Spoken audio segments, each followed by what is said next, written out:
Muscadines, well, let's face it, it's kind of the overlooked fruit, but they really shouldn't be. They're very healthy. They grow well in our climate, and they have more antioxidants than blueberries. Channel 3's Allison Pryor visited Georgia Winery in Ringgold to learn more about them. Muscadines grow on vines like the common grape does, but they have different properties.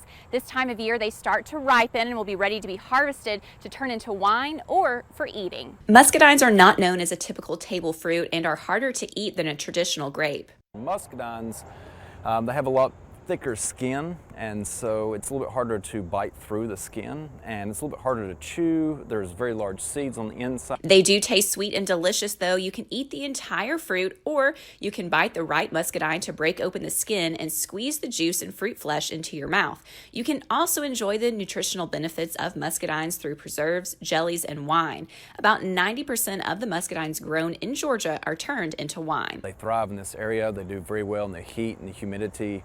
And that's where a lot of the other grapes, they kind of fall short in this area. They are resilient plants that have their own pesticides and fungicides, and this year's weather was great. On a lot of rain early season when they're first starting to bear fruit, and then later in the season you actually want them to have a little bit less water. This lack of water causes the sugars to concentrate inside the fruit. For Georgia Winery, it takes about a year for muscadines to go from the vine to wine.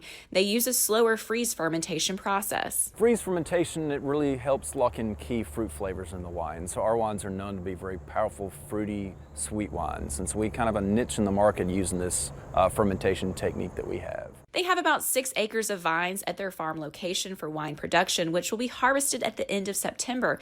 Additional muscadine vines are located at their retail store. When our muscadines are ripe at this location, we do what's called pick and pay. So you basically come in, you pay $12, you get a 1-gallon bucket, and you get to come out here and peruse the fields and pick your own muscadines. Georgia Winery will begin their pick and pay for muscadines in about a week and a half. They will post when it officially starts, and you can check with them through a link inside the WRCB app. Reporting from Ringgold, Georgia, Allison Pryor, Channel 3 Eyewitness News.